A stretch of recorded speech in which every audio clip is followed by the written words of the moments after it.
C'est là que montent les tribus de l'Éternel, un témoignage à Israël.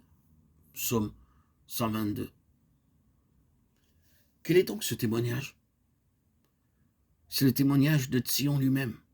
Mais qu'est-ce que Sion? Regardons l'histoire de Sion, vous aurez l'explication de ce qu'est le témoignage. En premier lieu, le témoignage est pour et procède de la souveraineté absolue du Seigneur. Et dans notre propre temps, il signifie le Seigneur Jésus. C'est là où le témoignage commence. Le témoignage découle de la souveraineté absolue du Seigneur Jésus. Sion est la ville du grand roi, psaume 48:2. David vivait dans Sion, Salomon vivait dans Sion. Considérons très brièvement son histoire.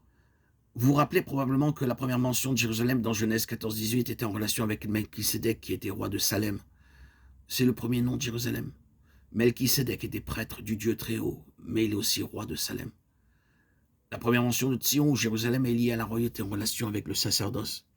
Ensuite, nous voyons que Sion était la citadelle, ou la forteresse de Jérusalem qui était entre les mains des Jébusiens. Elle fut appelée en premier lieu Jébu, le bastion des Jébusiens. Elle fut entre les mains des Jébusiens durant toute la période des juges, le règne de Saül et le règne de David à Hébron. Quand tout Israël vint à Hébron faire de David leur roi, doublement établi dans son royauté, alors il est allé à Jébu et a alors lancé ce défi à ses puissants hommes. Quiconque battra le premier, les Jébusiens sera chef et prince. 1 Chronique 11:6. Joab monta le premier, mais c'était une forteresse qui était considérée absolument inexpugnable par les Jébusiens, car ils disaient l'aveugle et le boiteux sont suffisants pour défendre tout cela. Or, ce n'est pas seulement une histoire. Il y a quelque chose dans tout cela qui renferme une immense signification et qui nous concerne, vous et moi. L'établissement du Seigneur Jésus dans la souveraineté absolue n'est pas un jeu d'enfant. Considérons-le dans son propre cas. Quelle chose immense ce fut de parvenir à l'ascendance absolue sur toutes les forces du mal. Quelle prise les forces du mal avaient sur la citadelle de l'âme de l'homme sur ce monde. Une telle emprise faisait dire à l'ennemi que sa position était inexpugnable. Et nous savons ce qu'il y a dans tout cela. Est-ce que vous n'avez jamais été battu par un ennemi fortement retranché dans une vie? Nous avons tous rencontré et dû faire face à des situations individuelles dans lesquelles Satan avait un tel solide enracinement que cela nécessitait quelque chose d'infiniment plus grand que la force ou l'ingéniosité de l'homme pour résoudre le problème. Le problème de la délivrance de cette âme, l'établissement de la seigneurie de Christ dans cette vie ou dans cet endroit-là n'était pas une petite chose. Cependant, délaissons ce qui peut seulement demeurer objectif pour l'appliquer à nous-mêmes. C'est l'aspect que nous voulons considérer maintenant. Nous pouvons chanter nos hymnes tels que couronnons-le, couronnons-le. Nous pouvons en proclamer avec force et véhémence que Jésus est Seigneur. Mais c'est justement dans ce domaine que toutes nos propres batailles font rage.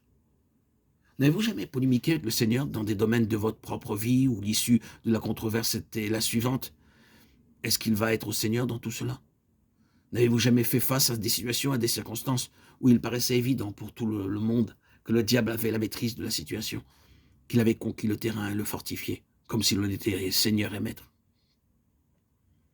Est-ce que nous ne sommes pas constamment confrontés à des choses comme celle-là, où il semble que le diable, et non Jésus, soit le Seigneur?